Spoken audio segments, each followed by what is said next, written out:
मी तर म्हणाल ना, बुक माय शोवर मी एक्सपेक्ट करत होतो की भगवा दिसल.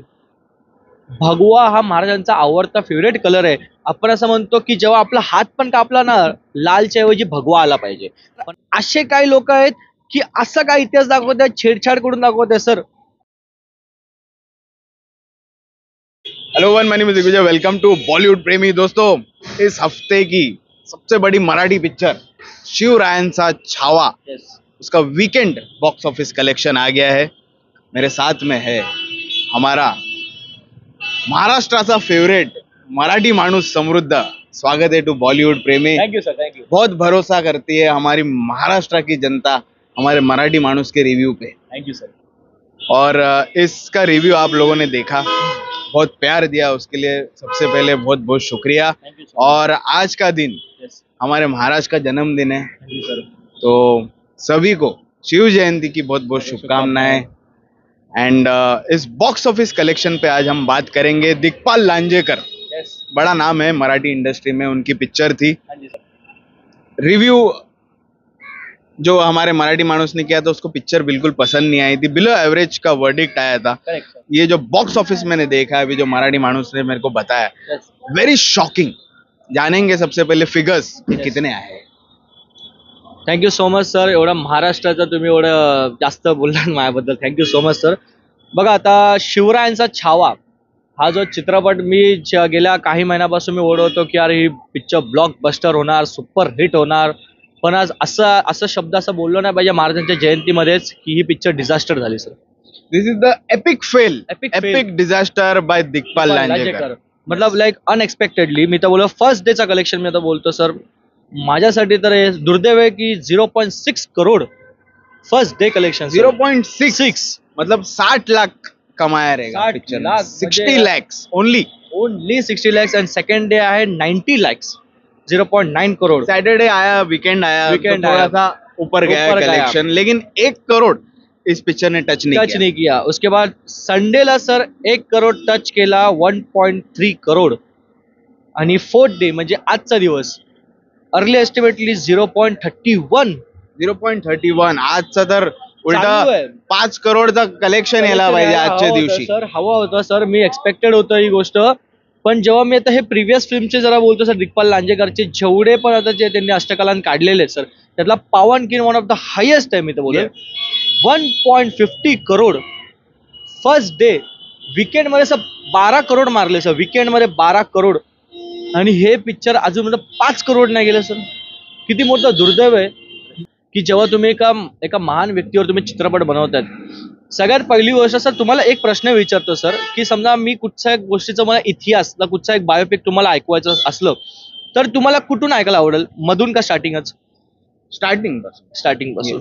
आता आपण शुरुआत से मैं देखना चाहूंगा ना। येस. आता जेव्हा शिवरायांचा छावा हा जो चित्रपट आहे ह्यांनी मधूनच दाखवलं सर.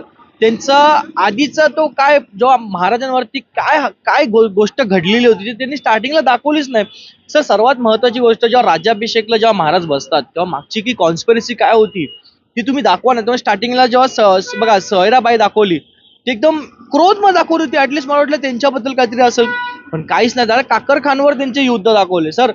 महत्वाची काय गोष्ट आहे की तुम्ही इतिहास दाखवत आहेत ना सर, तर तुम्ही स्टार्टिंग पासून दाखवा.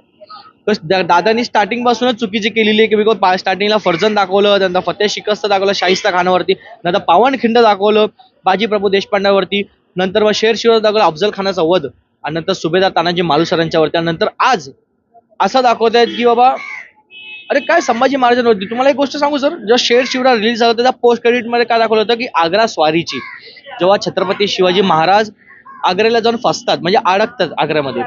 मला वाटलं तिथून स्टोरी असेल, बोला चल लाईनीत चालू आहे. पण नंतर आणला सुभेदार, आणि सुभेदार नंतर डायरेक्ट शेर शिवराय. सर इतिहास प्रॉपर दाखवत नाही ना, सीक्वेंस में नहीं रखा इन्होंने, इसलिए पॉसिबिलिटी है कि पब्लिक आए नहीं थिएटर में। Obviously आज not. भी अर्ली एस्टिमेट आप लोगों ने सुना है। This is I can say Digpal epic disaster at box office. Obviously. इतने सारे शोज दिए, इतने सारे स्क्रीन्स मिले, इतना अच्छा डिस्ट्रीब्यूटर मिला अनिल थड़ानी। मी तर म्हणाल ना, बुक माय शोवर मी एक्सपेक्ट करत होतो की भगवा दिसल. भगवा हा महाराजांचा आवडता फेवरेट कलर आहे. आपण असं म्हणतो की जेव्हा आपला हात पण कापला ना, लालच्या ऐवजी भगवा आला पाहिजे. पण आज बुक माय शो मध्ये पण भगवा कलर दिसला नाही सर, आणि खूप माझ्यासाठी खूप अपमानच आहे सर. आणि मी तर एवढंच बोललो की it's epic disaster film. Digpal Lanjekar, I am really sorry. तुम्ही काहीतरी अजून जरा चांगली PR टीम घ्या. तुम्ही सुरळीत जा. ऍटलीस्ट तुम्ही ऑडियन्सला इतिहास तुम्ही दाखवता, ट्रेलर के टाइम भी हमने बोला था कि हमारे मराठी मानुस ने बोला था कि गढ़ जाओगे, इधर जाओगे, उधर जाओगे, उससे कुछ नहीं होने वाला है, आपको पब्लिक में जाना पड़ेगा. पब्लिक क्या बोल रही है वो सुनो. पब्लिक का एक अलग आवाज रहता है, करेक्ट. वो आपको सुनना पड़ेगा. और मुझे लगता है दिक्पाल ओवर कॉन्फिडेंस में गया और वो ओवर कॉन्फिडेंस यहाँ पे पब्लिक ने दिखा दिया बॉक्स ऑफिस पे. अगली बार मैं अनिल थड़ानी जी को बोलना चाहूंगा कि अनिल जी, पिक्चर आती है आपके पास में तो आप प्लीज उसे देखिए और उसके बाद में उसको आप डिस्ट्रीब्यूट कीजिए. यस, इस बार शायद वो रिलेशन बना रहेगा तो आपने कर दिया होगा. हाँ वो पिक्चर लेके आपने डिस्ट्रीब्यूट कर दिया, ऐसा प्लीज मत कीजिए. ऐसे बहुत लोग आएंगे आपके पास में अपनी अपनी पिक्चर लेके, और ऐसा रिझल्ट हम नहीं चाहते की आपकी पिक्चर को आणि मिले. सगळ्यात महत्वाची गोष्ट, महाराजांवरती पिक्चर आहे यार. ऍटलीस्ट तेवढे हलगर्जीपणा दाखवू नका. मी तर बोललो ना, इतिहास दाखवायचा आहे ना, माणसं थिएटरला इतिहास बघायला येतात. कोणाला अशा काही फालतू गोष्ट बघायला येत नाही. इतिहास दाखवायचा तर एकदम प्रॉपरली दाखवा. मी तर हात जोडून बोलतो, आज महाराजांची जयंती आहे. आज महाराज खुश नसणार. मी तर बोलत की यार, असे काही लोक आहेत की असा काय इतिहास दाखवत आहेत, छेडछाड करून दाखवत आहे सर. मी तो इतना ही बोलूंगा दिग्पाल दादाला. दिग्पाल दादा, I am really sorry. Picture disaster झालेली आहे, तर तुम्ही काहीतरी नवीन PR घेऊन, नवीन काहीतरी आयडियाज घेऊन टेक अ न्यू चालू करा. PR टीम, न्यू आइडिया और सीक्वेंस में आप पिक्चर बनाते जाइए दिग्पाल लांजेकर. तो शायद पब्लिक Picture आएगी. फिर से आएगी. और जो कंफर्ट जोन है, मैं तो हर बार बोलते हुए आ रहा हूँ, कंफर्ट जोन से बाहर निकल के कोई दूसरी पिक्चर बनाओ.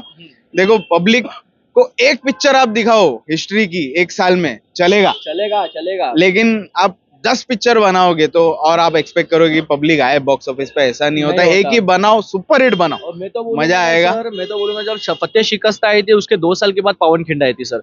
तो उतना अच्छा टाइम लिया, गाने सुपर हिट हुए, BGM सुपर हिट हुआ. अब आज तक इंस्टाग्राम पे उनकी ही BGM बजते हैं सर, बाकी कौन से भी BGM बजते नहीं. तो जितना भी तो मैं सुन रहा हूँ, अजय तो अतुल का अजय music. नहीं, अजय अतुल नहीं सर, मनीषा देवदत्त मनीषा बाजी, वो म्यूजिक डायरेक्टर है सर. उनका आप, वो अच्छा है डायरेक्टर, मतलब म्यूजिक डायरेक्टर बहुत अच्छे हैं सर. उनसे आप थोड़ा और आउटपुट निकालो, क्योंकि ये पिक्चर के कोई भी सुपरहिट गाने नहीं है सर. कोई या गुनगुना सके और कोई याद रख देखिए, सके. मंडे का दिन है, आज के दिन का कितना कलेक्शन आता है वो हम देखेंगे. यस और इस हफ्ते में एक और बार यस, हम इस पिक्चर के बॉक्स ऑफिस पे बात करने Definitely. आएंगे आप सबके पास में.